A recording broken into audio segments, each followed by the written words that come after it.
basketball. Shoot your shot. Hey, come on now, shoot your shot. Hey, come on, 1, 2, shoot your shot. Hey, come on now, shoot your shot. Shoot it, shoot it, shoot it, shoot it, shoot your shot. Hello, everybody. Welcome to the Shoot Your Shot podcast. My name is Esfandiar Barahini, alongside my co-host Bradshaw Furlong, and we have a guest. You may know him from his own YouTube channel, Too Much Hoops, where he has so eloquently broken down defenses in the NBA, and specifically the NBA champion Toronto Raptors. Another Brad in the building. How you guys doing, man? I hope I don't make it weird, but having to. The more Brads, the merrier. Yeah. We outnumber you. Yeah. So, that's true, actually. Yeah, so I should probably not get into any arguments. We were talking about it off air just a second ago, but I'll probably go Bradley and then just Brad if it works better, just for question's sake. Yep, that works for me. Okay, sounds good. Well, Brad, we've brought you here for a very specific reason. We're big defense guys, and we've been going through history. We've been watching a lot of League Pass recently as well. That's all there is. Yeah, I know. Honestly, Sure. it's all there is. Have you been checking out on any League Pass games or watching some old games? Well, I've been doing breakdowns of the Raptors championship run. I'm breaking down every single win, their defensive plays in about like 10 to 15 minute videos. So I've been watching those pretty intently. They've been taking up the bulk of my viewing, but I mix in a little, a little Lakers, Clippers here and there, a little Clippers, Celtics, that kind of thing, other contenders. Yeah. I mean, I'm not sure if anybody's going to see it, but you got the We the North shirt going on right now. I like it. Gotta rep it. What draws you to defense? Like, what was the reasoning that defense was the kind of first thing you picked to go forward with? So I started my YouTube channel at the start of the 2018-19 season, and I was just really impressed with the Raptors defense. I'm a big Raptors fan, obviously, and I just wanted to showcase them to the world. Like, they were blowing my mind on a routine basis, and I wasn't really seeing any highlight videos or anything where guys took like these elite defensive rotations. You see like blocks or steals on a highlight sometime, but never like a crazy rotation where a guy like rotates to one corner, then to the top, then to the other corner. And I just wanted to bring that. I figured there were people like me who like that kind of thing. So that's why I decided to go for it. Man, there was a lot of that last year with the Raptors too, just because and I think I actually saw it in one of your videos. Their rotation was something else last season. Just absolutely amazing. And one of those things is because of Kawhi Leonard and Danny Green and the addition of how they impacted the defense.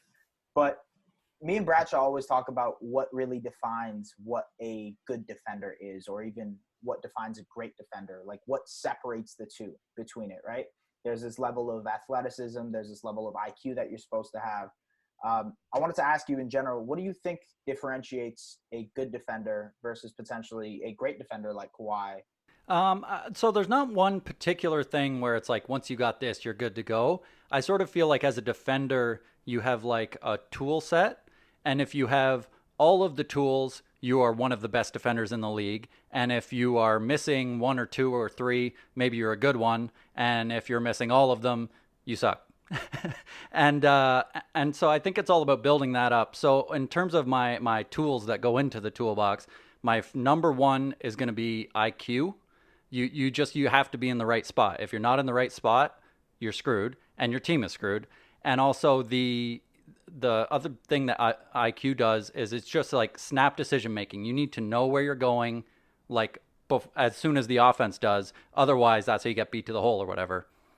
And then there are other things too, like you need versatility, which doesn't necessarily mean you need to be able to guard 1 through 5, but you need to be able to, like, if you're a big man, like switch out onto a guy on the perimeter, defend him for 10 seconds and don't get dusted. Or if you're a little guy, like be able to play Fred VanVleet level of defense in the post instead of Trae Young level of defense in the post.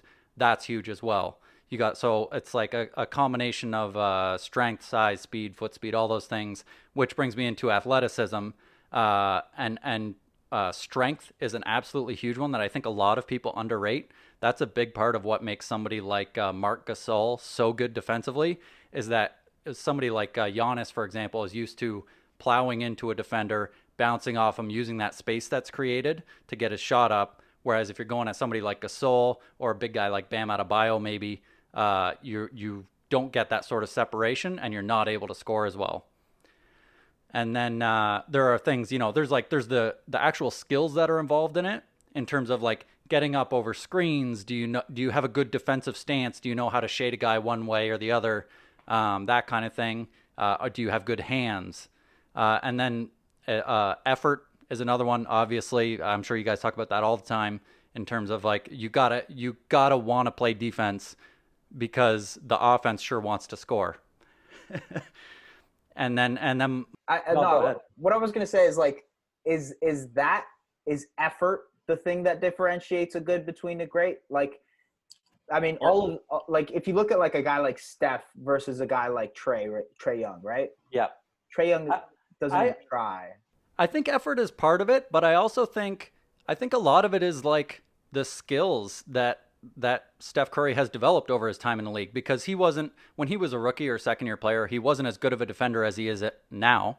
That's for sure. And just in terms of like making sure you're disciplined to be down in your defensive stance, or being smart enough to know when you need to switch off of somebody off ball, or just knowing how to get up over a screen or whatever. I think that's a big part of it too.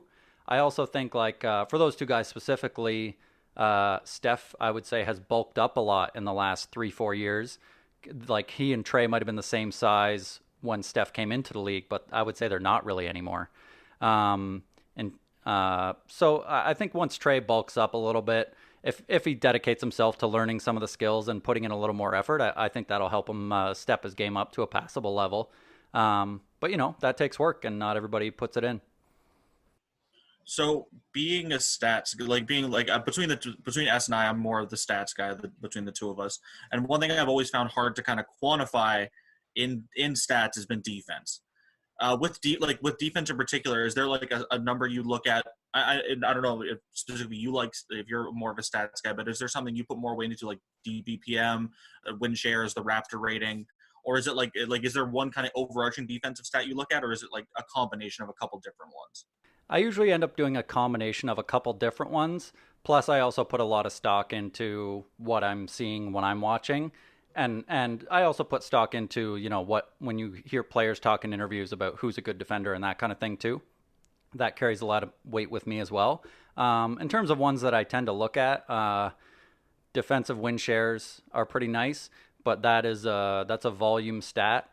So, for example, if you want to pull the top 20 defenders from last season, I'd be surprised if Jonathan Isaac is on it, because he missed, a third of the season or half the season. And so you got to be a little bit careful. But what I like to do is take like defensive win shares, defensive box plus minus, DRPM, and then I'll look at like PIPM and that kind of stuff too, and just kind of see who's floating close to the top in multiple of them. And I find that usually won't steer you too wrong in terms of like who is actually a really good defender in the league. But it'll still miss some guys here and there too. No, I agree. I think like stats are such a useful part of defense, because it's a hard part to measure. But I also feel like watching the actual game, and more specifically, Bradley, what you do with your YouTube channel, it's an important part too, to just visually understand what makes a good defender. It's getting out to those rotations. It's having the IQ, the knowledge, hedge over or potentially like go over a screen, go under. It's more knowledge based than probably any other aspect of the sport, in my opinion. Yeah, I agree. I think some like point guard level of playmaking gets really IQ heavy too, in terms of like reading the floor.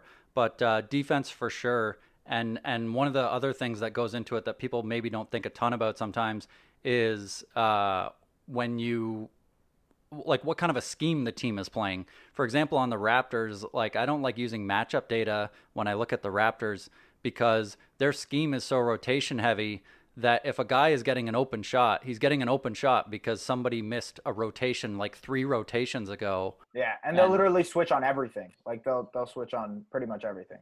Yeah, exactly. Did you did you ever have that debate of Steph versus Trae Young and just like the whole is Trae a lost cause when it comes to defense? Because like, do you feel that way, or do you think a guy can kind of redeem himself throughout his career and learn? I mean, I feel like if you were having this conversation after Steph's second season, you probably would feel about the same way you do about Trae right now. So I'm not ready to bury anybody. I always think like through training and effort and skill development, you can at least become an adequate defender. Not Draymond or something, but you can get to the point where you're not killing your team's defense. I love. I mean, Brad loves defense just as much, because I remember when we were having. I'm sure you'll remember this. We were having the argument between who was going to win Sixth Man of the Year this year, Montrez versus Lou Will, and he was not giving it to Lou Will at all because of the defensive end. Like, obviously, Montrez is way more of an impactful player defensively. Mm-hmm. So, I mean, I know defense is an important part of the game. I feel like the offense is so much more attractive, so it gets a lot of the attention. Yeah, and I also think you can have a defensive limitation. Like sometimes you do the best defense in the world and the guy just drains the contested shot or whatever, and you're a little bit helpless. Whereas on offense, if you're playing the best offense in the world, you're KD on God mode and nobody can stop you. Speaking of KD on God mode, by the way, if KD had played in the 70s, 80s, 90s, I'm pretty sure one of you guys has seen this tweet, the one where it's like he would be charged for witchcraft, because he actually would. Yeah. He won, like, there's an argument potentially for him, if he were to play in that era, to be what Michael Jordan is to us. But that's another pod for another day, I guess. I'd love to see a lot of modern guys go back and peak Curry, like 2015-16 Curry, just dropping bombs from like 35 feet. That'd be awesome. Oh, yeah. It brings up the conversation, and obviously The Last Dance is an aspect of this too. It just finished up, which was awesome. I'm sure you finished it up. I don't want to spoil anything for you, by the way. Oh man, my Pacers are gonna take them down. They have it. This is the year. This is the year they got it. That was literally me in 1998. Were you opposed the Bulls in '98? Was that what it was? I was. I always like to be a little bit different. Everybody in my house was a Bulls fan at the time, so I had been a Pacers fan because I was kind of a dick like Reggie Miller, and like to get in people's face and yell at people courtside. So I like the attitude. He had a book that came out when I was a kid too, called "I Love Being the Enemy." So I was always attracted to Reggie Miller. Not as cool now post career, but I enjoyed watching him break hearts in New York and stuff. Oh yeah, it's fun. I mean, I wasn't around for that time, but going back and watching it's really unbelievable. And I had a friend whose cousin was a massive Reggie Miller fan. So anytime you talk about like Steph Curry and Klay Thompson, he'll just be like, "Nah, Reggie's gonna take him. Don't worry." I saw a poll today where it was right now, who would you trust with a team, Klay Thompson or Reggie Miller? Does your opinion change now that you're a little bit older and you understand the game a little bit more? Is it Klay or is it Reggie? I would go with Klay Thompson at this point. I think his perimeter defense is a lot better. And I think Klay Thompson is probably the second best shooter of all time. And I don't think that's a particularly controversial thing to say. So yeah, I got to go with him.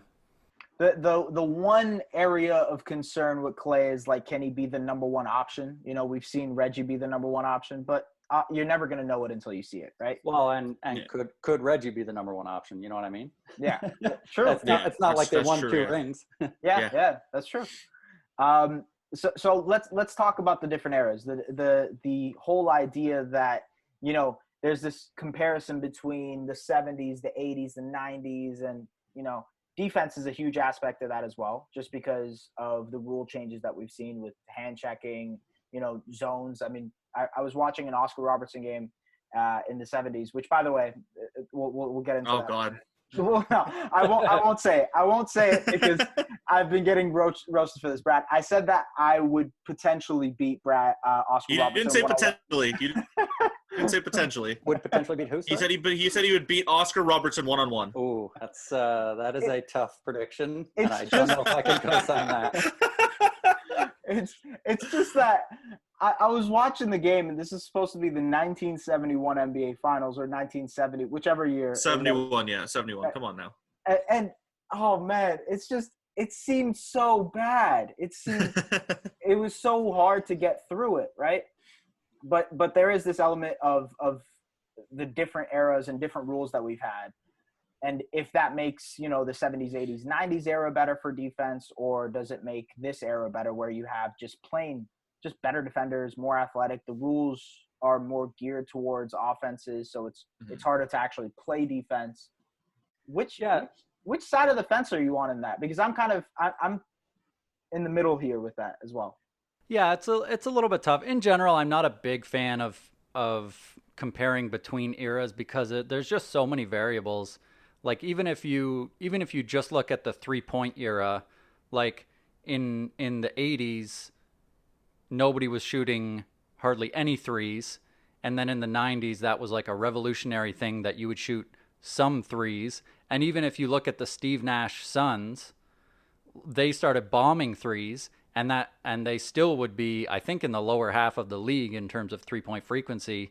So stuff like that and that's not even a rule change thing after 1980, The rules instituted in 1980, but it just takes so long for players and coaches to get accustomed to it and figure out the different ways to use it. So it gets really difficult to to compare between eras. And in terms of defense specifically, the big change, people talk about the hand checking a lot, but they don't talk about the zone defense rule that often, which if you watched basketball in like the 90s and 80s, like zone defense was instituted basically to prevent the illegal defense rule was instituted to prevent zone defenses. And like the upshots of that is like you can't play halfway between your man and somebody else on the weak side of the ball or on the weak side of the court, and that just makes it so hard to like shade towards a guy and send quick double teams, or run towards a guy with a double team and then run back out to your man as he throws the pass. Everything has to be like a hard double. And so there's not the same sort of like mental processing that's going on in real time. And there also isn't the same, I would be really interested to see like the number of miles run by players in that era. Because I often wonder if people were flying all over the court defensively like they are these days. Yeah. Well, I mean, like the pace was at a different level too. So that number would be a lot lower. I feel like, I don't know it off my head, but I could imagine it'd be low. I don't know. That's an interesting concept to actually think about, to be honest, because it's cool to me to see the difference in eras just because of comparing different guys, different players. Like Magic Johnson in the 80s, I think in his rookie year, he averaged like 2 steals, 2 blocks. He was a defensive monster. But was that a byproduct of the fact that the offenses were bad, or was that him just being a really good defender, right? Yeah, and I think it is probably a combination of both of those things, or not even that the offense was bad, that it was different. Like if you don't have guys who can bomb threes, that means you don't have guys spaced out to the 3-point line surrounding guys in the post. So now if the man you're guarding is standing inside of the 3-point line, that means you can be even closer to the post player, and maybe you're able to reach over and get a couple more steals than you would in the modern game. So there's that kind of stuff too, where it's just like all those factors kind of go together to make it really tough to compare across eras. There are a couple guys on S&I's last podcast. These are 2 guys that they're kind of more modern NBA defenders. But we discussed it. I don't personally have like a horse in this race, but S was really defending one of these 2 guys, Ben Simmons and Pascal Siakam. Okay. The guy we had on our podcast as well was a Sixers fan, so they were going back and forth. Obviously, I think Simmons is a better defender. I don't think there's much of an argument against that. But is there an argument to be made that Siakam's not that far off of being like in that same tier of defender as Ben Simmons? It's a difficult question. I would say Siakam, he's not that far off defensively.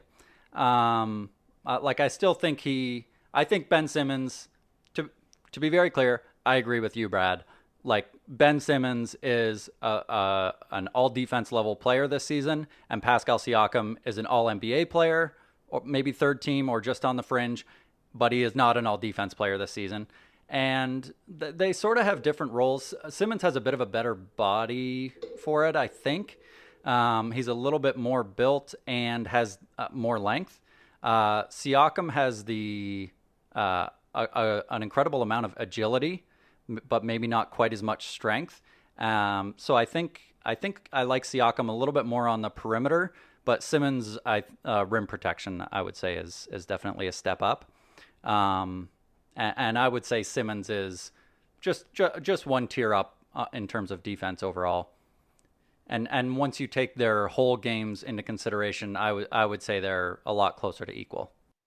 Yeah, well, I mean, whole games, I think we came to the agreement. Scoring, offense probably goes to Siakam, but then playmaking will go to Simmons and vice versa, right? Like, yeah, it's tough, but I'd say it's close. And we were doing this in a redraft, which one you take overall first, right? Simmons or Siakam.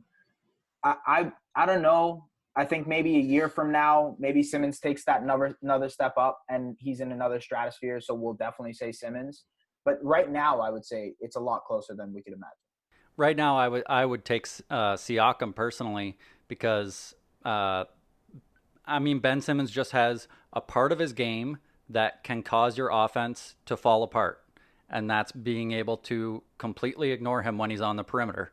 And that, we saw how that broke down the Bucs offense in the Eastern Conference Finals last season, with Eric Bledsoe on the floor shooting 17% from three, and the Raptors just ignored him on a lot of possessions. And with both him and Giannis on the floor at the same time, it really shrank the floor for the Bucs and made their lives difficult. So I'd rather have a two-way player who can do multiple things on both sides of the ball instead of somebody who has a hole like that in their game. Eric Bledsoe. The great. We'll get into the great Eric Bledsoe debate again at some point. I'm sure we will, Les. Oh my God, man. I mean, like, yes, that's a big element. Eric Bledsoe. I'm sorry, I'm so stuck on that. But I think one of the important parts of Siakam versus Simmons is just the fact that, like, man, Siakam wasn't even supposed to be in that conversation, and he somehow put himself in that conversation. Yeah, that's very true. And something else worth mentioning too is that Simmons is, 5 years younger, probably at least. So that makes a difference as well. Obviously, big Raptors fan, just like I am. You see my mirage of all the stuff that I have behind me that's Raptors related. One of the more so I'll tell you this. This is a story I have from Nick Nurse, and Brad might remember that when Nick Nurse first got hired, I was super skeptical. I remember this. Yeah. Yeah, I was super skeptical. I was man, like, this offense with DeRozan and Lowry, it wasn't working. This is ISO heavy, and then you hire your offensive coach. This makes no sense. Like, we have to move into a different direction. This doesn't make any sense to me. Well, I'll clear the air here. I was absolutely wrong. I'd like to say I was big on the Nick Nurse hiring from me. I'm not even a Raptors fan. I wanted Nick Nurse as the coach of the Bucs when they were looking for a head coach. I was fine with Bud getting picked as well, but I wanted Nick Nurse. He was my number one. Yeah. Hey, by the way, you know how Bradley, you said you were kind of different when you were growing up, a house full of Chicago Bulls fans. Brad's the same, man. A city full of Toronto Raptors fans, and he is a Milwaukee Bucks fan. And I turned out into a Bucks fan. Oh, I didn't realize he was in Toronto. I would have been treating him with a little more disgust. Yeah. Oh, it's real. Trust me. Yeah. I picked the Bucks before they were even kind of relevant. Okay. Like, right. they weren't even relevant. They weren't even relevant to the city when I chose them to be my team. Yeah. This is like, I'll go with a moderate level of disgust then. Thank you. This is like Brandon Jennings days. I mean, like, Brandon. That Jennings is the exact time when I became a Bucks fan was because of Brandon Jennings. Yeah. back to Nick Nurse and my skepticism to him. Like, honestly, I was wrong. I'll agree to it. This is like, I mean, Nick Nurse has been one of the most pivotal factors, not only last year, but this year as well. What do you think is one of those schemes or strategies you think he's pulled that's kind of stuck in your mind? What makes him so impressive to you as a coach? Is it his creativity or just his willingness to try everything? Yeah, those two things sort of go hand in hand. It's like it's flexibility and creativity and willingness to try stuff, because a lot of I think the 3-point shooting took a big leap in throughout the 2010s in terms of volume. And I think that sort of forced people to think about how to revolutionize the offensive game, and nobody put a ton of effort into revolutionizing the defensive game. There was some stuff that happened, like when the Celtics were running, started icing pick and rolls, I think in the 2008 season, 2007, 2008, around there. And that was sort of an innovation on defense. And then since then, it was just I don't know. I feel like I wasn't seeing the same level of zones that I saw from the Raptors last season. And then I've noticed even this season, like you'll see Brad Stevens running defense at times that looks a lot like the Raptors. And another thing that is huge for the Raptors is that they just don't have bad defenders who play. Like their top, I don't know, 9 guys probably are all really good defenders, and last season were as well. And so you have that flexibility to run a scheme where you literally switch everything and just get yourself into rotation, because everybody's these incredible athletes who can switch 1 through 5, for a short period of time. And you don't have to worry about, all of a sudden you've got Kemba Walker switched on to Kawhi or something, and now you're fucked because Kawhi's just going to kill you. It's over. Yeah, that's true. I have noticed, and I think I was reading an article a while back where they said that Nick Nurse was actually getting calls from around the league, getting him to kind of, hey, how'd you use that zone, or what'd you use in this situation at this time? Like, he's getting these type of questions from other coaches. Like, yeah, that's great. And another thing that the Raptors do well, I heard Nick Nurse talk about running a zone defense with man-to-man responsibilities, and it's really interesting to watch the Raptors through that prism. And what they'll do a lot of the time is they'll start their defense. It looks like they're in a man, and then as soon as the offense gains an advantage, they basically drop into a zone and let themselves recover from there. And they snap between those two things so quickly that the offense sometimes doesn't have time to catch up. And so that's why you hear like Jason Tatum saying that the Raptors are the hardest team to play against on defense, or you've heard Giannis talking about how he has nightmares about Marc Gasol coming over with the double team and stuff like that, because it's so dynamic, and it really leans on the IQ of the offensive players to try and make snap decisions and choose from a lot of options that aren't super appealing, and that sort of has helped the Raptors carry themselves to huge heights, championship heights. Absolutely. And not only does that force the offense to communicate and be smarter and have to try different things, but the defense, like, you have to have an extreme amount of confidence in your defense and be able to communicate on the spot, like on the fly, in order to run that, right?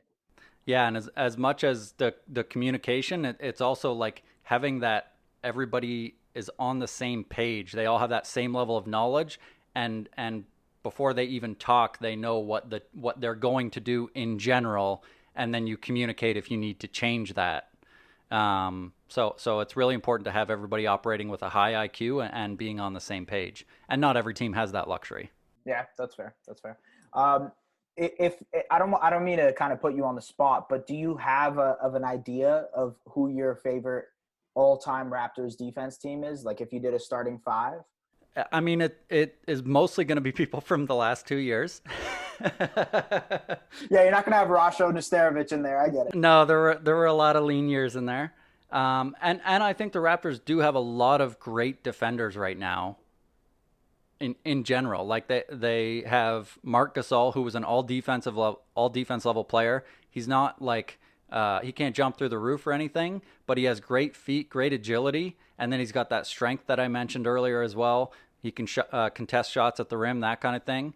And then OG Anunoby, I want him out on the perimeter, just bottling guys up. He's got a good combination of strength, foot speed. He's got that great wingspan. He's got great hands. So that's all really huge. I think I got to go with Pascal as well for similar reasons. I was looking through the forwards. I was like, well, I mean, Oakley, like old ass Oakley. So I decided to go with Pascal at the 4. And then I couldn't decide between Fred VanVleet and Kyle Lowry, but I only want one of them in my starting lineup. The other one can be the 6th man because my 5th starter is going to be Doug Christie. What a throwback. What a throwback. Yes. Yeah. I love for Doug, man. Got to go with him. He was great. Pretty sure he still leads the Raptors all time in steals, right? That would not shock me at all. Yeah, I think he does. I'm not too sure, but he's been great. That is a nice team.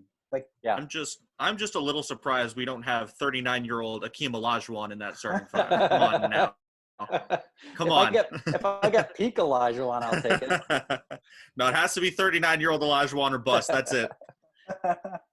I mean, another guy you could do off the bench is probably Serge. I think he leads all centers in playoff blocks or something like that. That was really? Crazy. Yeah. I didn't know that. It might be through a certain range of time. I'm not sure if it's. Oh, okay. That would make more sense. Yeah, but Serge is definitely up there. You're right. Most of the good defenders that we've had have been, or even great defenders, have been throughout these past couple of years. Yeah, goes to show you Raptors development and what they got coming up in the future. I mean, I think I'm ready to do it. I think I'm ready to do the Battle of the Brads. Oh God. I've been planning this ever since I messaged Brad because it's just such a perfect moment to do Brad versus Brad. And listen, he's trying to pit us against each other, Brad. Oh God. Yes. All right. One's got a We the North can't let shirt him come on. between us. Yes. One's got a We the North shirt on, and the other has a Giannis Antetokounmpo jersey behind him. So we have to battle this out. And also, Battle of the Brads is just an awesome name. Like, come on. Like, it is a good name. You need a new podcast partner, Brad? Absolutely. That's the new podcast. Oh, but okay. I want you – I mean, everybody is talking about the whole Giannis and him potentially leaving 2021. I'm sure Brad has seen that in nausea. Like, just Raptors fans going crazy over it, including myself, 100%. It's gross is what it is. Oh, come on. So let's do this. Let's do it. Let's do a debate. Are we starting with Giannis? I don't know. Okay, we'll leave Giannis for the end. Okay?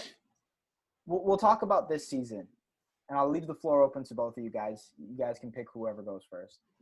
Do the Raptors have a genuine chance of upsetting the Bucs this season? We've seen the Bucs kind of handle the Raptors pretty well in the regular season meetings, but in the playoffs, it's a completely different story. Do we see them upsetting them? What do you consider is a good or a reasonable chance of beating the Bucs? I would say a 50% chance is a reasonable chance. Then I would say no. I would say the Raptors are underdogs in this. I think they have probably they should be like 2-1 or 3-1 favorites. The Bucs should, somewhere in there. And I can just start going through the reasons for that if you'd like.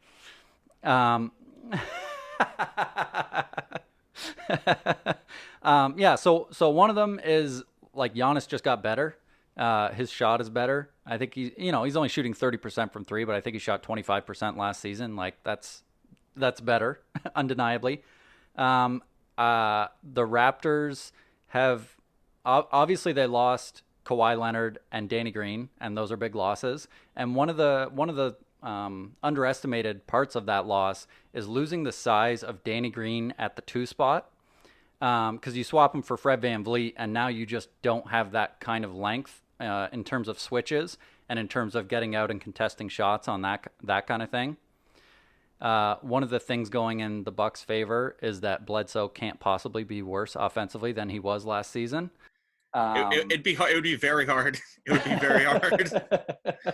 But Yeah, he does find a way to surprise Bucs fans constantly, in not necessarily good ways either. Yeah, that's true. I think that would probably have some impact.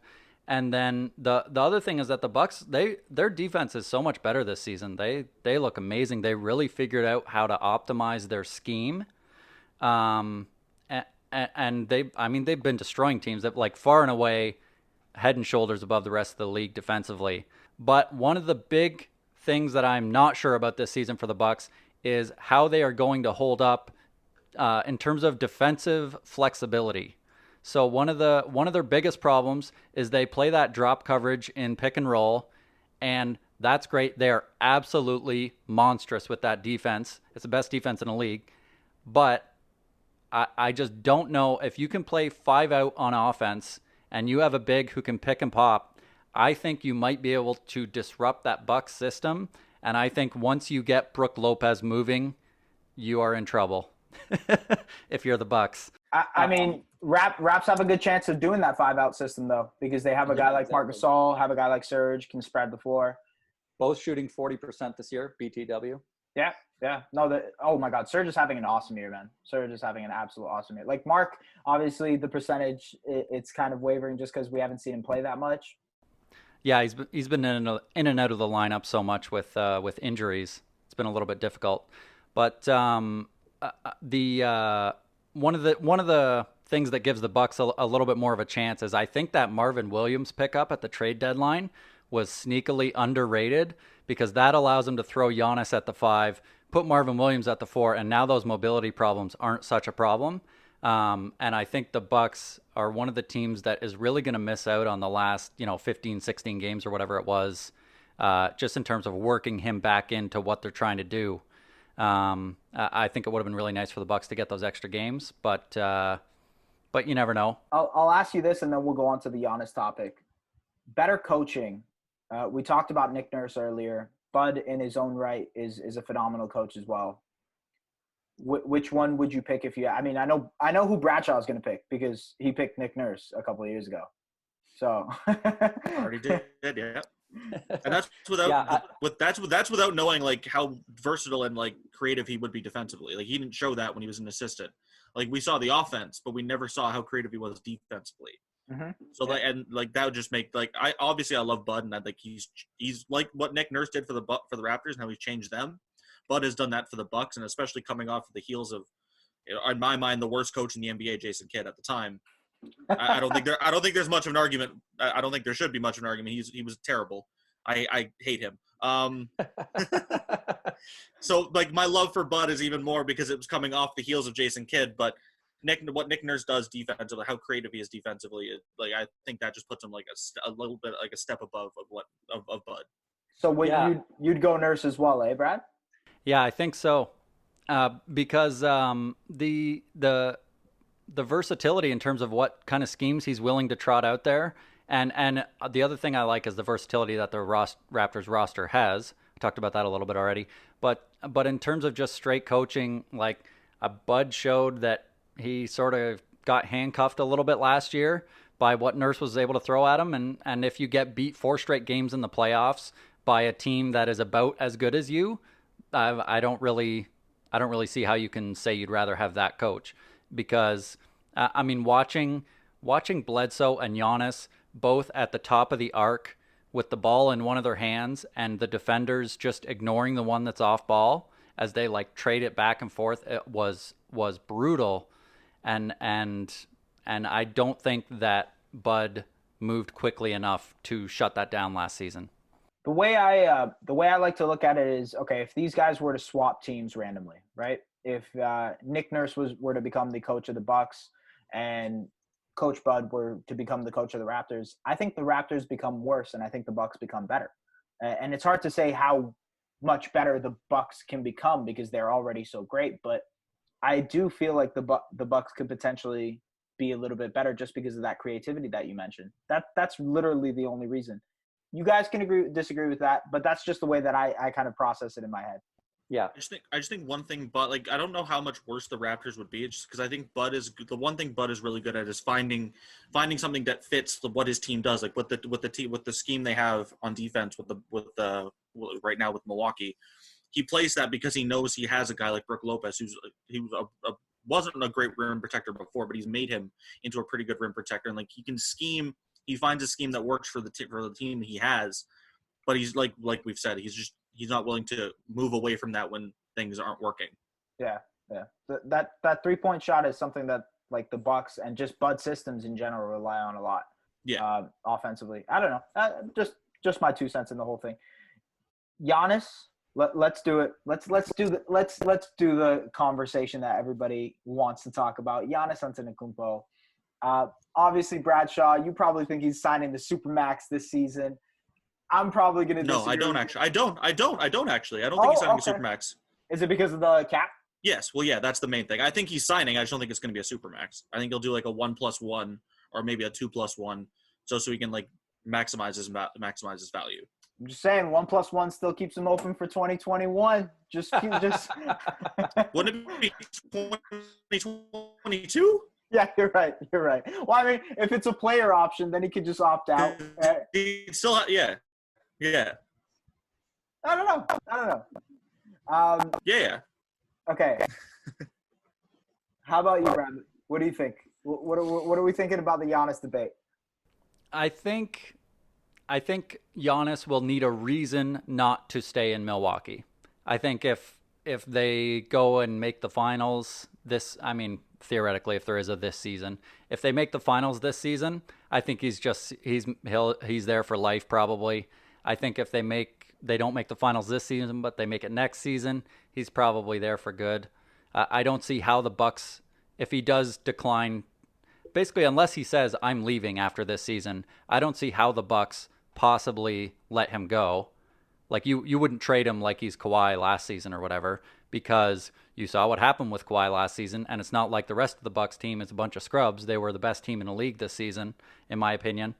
And so I think you got to see if he can get you to a title, because if he does, he's there for life. I think almost for sure. So I think really the only way he leaves is if the Bucs fail to make the finals this year and next year.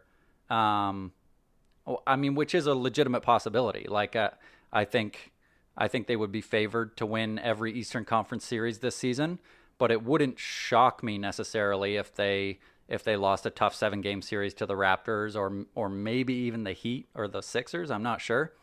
It sort of depends what those teams can come up with to slow Giannis down and how well they shoot, to be honest, because the Bucs are going to give you those 3-pointers, but you gotta bang them down if you want to win. Yeah, that's true.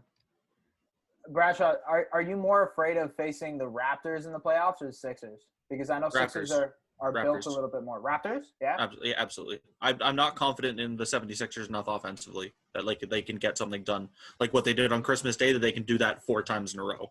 Yeah. Not in a row, but like 4 times in a series. Yeah. No, I get that. That's fair. Man, it's such an interesting concept. And then Bucs Twitter, Raptors Twitter, we've started to get a little bit of a rivalry brewing. It's definitely there, and it's going to be a conversation starter for the next however long it takes for Giannis to resign, right? I think we can all agree on that. I think we can all agree that there's going to be some tension in the air, right? Mm-hmm. What I'm hoping for is for Warriors fans to just sneak in and take all that heat off the Raptors. You know, they're going for Giannis. And Warriors fans are worse. They're like in this whole Giannis thing. They're so much worse because they are so confident that they're just gonna give Milwaukee Andrew Wiggins. They're like Milwaukee's yep, all right, sure, Andrew Wiggins. I get like they're just gonna be forced to take him for some reason. Like they can't say no. Yeah. Just doesn't make any sense. They're like, oh yeah, we'll offer them Andrew Wiggins and some first, and the idiots over there in Milwaukee will just have to say yes. Yeah. Like, that's not how this works. I love the passion.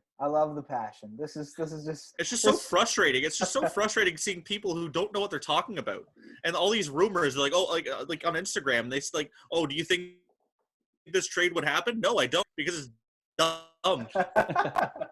It just makes no sense. It just makes no sense. How or S, what was your story? You were working the other day, and some Greek lady came in and said there was a momentum in the Greek community in Toronto. Yeah. Good for them. Good for them. Good for them. That is a rumor I do put stock in. Yes. Listen, the Greek community in Toronto. Danforth is popping when it's popping, man. I'm just letting you know. My manager is Greek, and he didn't even know who Giannis was when I talked about him. He didn't even know who he was. Really? That's surprising. That's surprising. He didn't know who I was talking about. Man, this is something we're gonna have to put on a hold. Wait until we get to an actual point where there's an NBA season. I hope we do get the NBA back at some point in time. Obviously, when it's safe, when everybody is ready, when we figure out a certain plan. I do think we're gonna get the NBA back at some point this season. Some kind of season will happen. I think it seems like it's edging towards that now.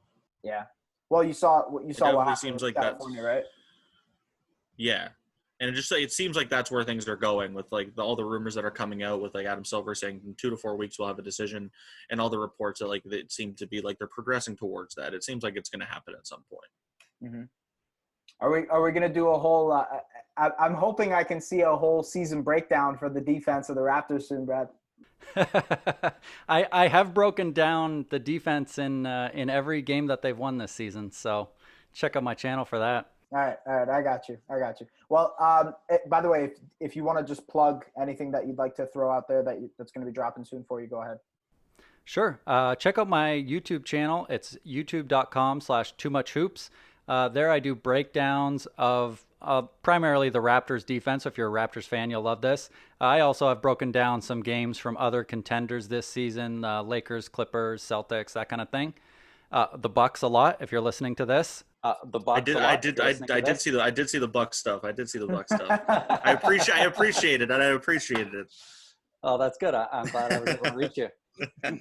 I love how the Battle of the Brads has turned into the Ballad of the Brads. Like he hasn't said anything rude about the Bucs. I can't get mad about it. Like I think we both have mutual respect for each other's team, so it's fine. And mutual disdain for the Bledsoes and that kind of thing. I don't even hate Bledsoe. That's the problem, is I don't hate Bledsoe like everybody else seems to. That's the problem. Do Bucs fans hate Bledsoe? Is that a thing? There's a segment. Some people think he's like they see his performance in the playoffs and they think that's all he is, but then there are other people who like see how good he is on defense and they think that's all he is. So it's kind of like on both sides. Okay, I got you. They just swing. The pendulum swings too far one way or the other. And then the other thing I want to plug is my Patreon, patreon.com/toomuchhoops. And there I do some writing and some podcast content about Raptors or about other teams as well. I just did a little mailbag Q&A touching on a lot of the Raptors' future, Siakam ceiling, that kind of thing. I did all defensive teams, which you might be interested to know, Bradshaw. Ooh. Includes multiple Bucs players. That means Brook Lopez is on there. That's what I want to hear. there might have been a Bledsoe sighting as well on the perimeter. Oh, even better. The way he gets over screens and is able to contest from behind, I think, is really valuable to their system. And as the best defense in the league, I had to throw him in there. Yeah. And I think I did mean to bring that up when you mentioned Bledsoe earlier and Bud not taking him out. I think that was part of it, is he's so crucial to what they do defensively with getting over screens that it's hard to take him out and be confident in what a guy like Brogdon or George Hill will be able to do on defense as well. Yeah, and one of the nice things that the Bucs did this season was getting Dante DiVincenzo a little bit more developed, and he does a similar sort of thing. He's a nice pick dodger as well, and has that sort of similar athleticism to be able to jump and contest from behind. And then Wes Matthews was another nice perimeter pickup, just in terms of like a stout defender who can knock down a three. So that's part of the reason I like the Bucs options this season. Okay, cool, very cool. You should have brought out your DiVincenzo jersey. Man. I thought about that right as he was talking about him. I was like, I should have brought my DiVincenzo jersey out. Next time. Exactly, next time. Brad, thank you very much for coming on, man. We appreciate it. Oh, my pleasure. Yeah, it was a lot of fun. It's great to talk defense sometimes, just because we get so bogged down into offense. And I know it only took the season to shut down for 2 months for you to get to talk about defense. That's a fair point, man. That is a fair point. All right. Thank you very much, everybody, for listening to the Shoot Your Shot podcast. We will see you guys later. Have a good one. Shoot your shot. Hey, come on now, shoot your shot. Hey, come on. 1, 2, shoot your shot. Hey, come on now, shoot your shot. Shoot it, shoot it, shoot it, shoot it, shoot your shot.